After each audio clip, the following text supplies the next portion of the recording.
Hi, I'm Bill Fogarty, and I want to talk a little bit about the parking lot, but also about the history of our property here. I'm in front of Reeb Hall, which was the original church built in the early 1950s.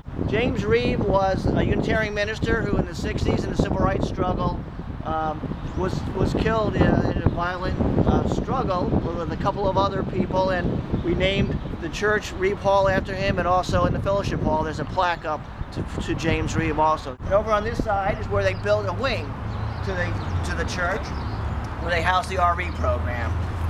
As we can see panning through the parking lot, we have a gravel parking lot. How does our parking lot work right now, and what are some issues relating to the church and the parking lot? So we're going to go over and take a look at one of our entrances. Here we are right aside Route 50 at the outlet road, and to show an example of the problems with the gravel parking lot, among other things, is the gravel gets onto the sidewalk here and we're not being a good neighbor.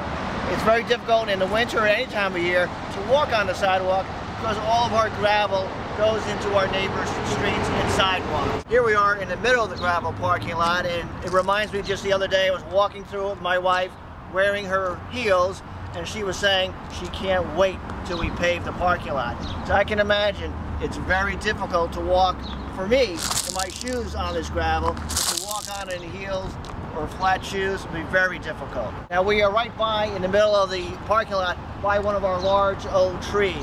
And one thing we will have to think about is, as we put it in the parking lot, how do we landscape it? What happens to the current trees? And one issue is you're supposed to not pave within the drip line of a tree. And you can see with the shadow and the light here, where the leaves shadows are, that would probably be the drip line, and it's a very large footprint, so to speak, of the drip line.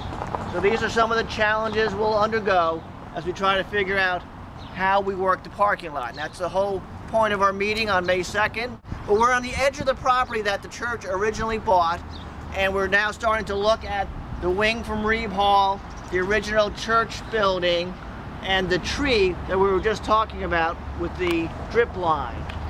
So now we're looking at the original edge to the property, which had the gravel parking lot.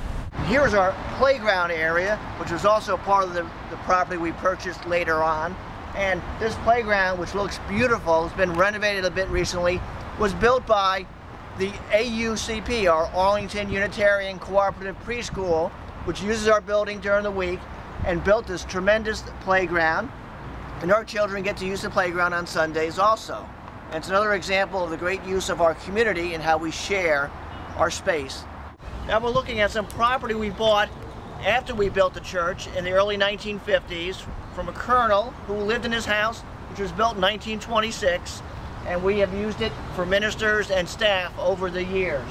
And one issue will be, over time, what do we do with this property?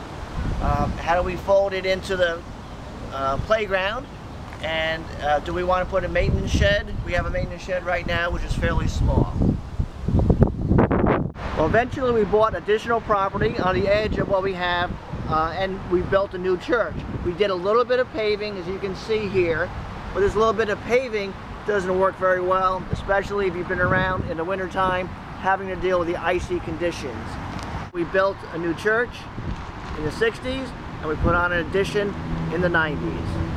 Now we're looking outside the church onto George Mason Boulevard over into the Masons parking lot. We're going to pan around and we're going to take a look at the addition to the church that was put on in the 90s. And the driveway that we did build and we did pave, and the edge of what is basically the storm drain. The water flows down this driveway, down into this drain. And if you were here during the severe rainstorms, you would have seen milky white water in large, almost like a river, coming down the driveway, going into this drain. What was that milky white water? Basically is gravel dust, pollution, going to the Chesapeake Bay.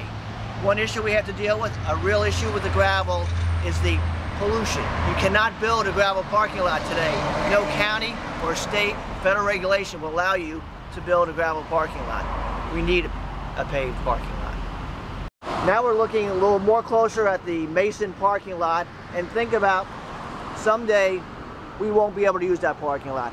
that will be redeveloped. We won't be able to use those parking spaces, so what are we going to do? We'll have to use our own property. We'd have to, for example, take down Reeb Hall to create room for more parking spaces. Here we are back in the driveway looking up toward the parking lot, and I want you to imagine wintertime, big snow. You remember the blizzard? We couldn't pave the parking lot because it's a gravel parking lot. That is, to me, being inhospitable to ourselves and our guests and visitors. We are a 7-day-a-week church. We need to be open 7 days a week.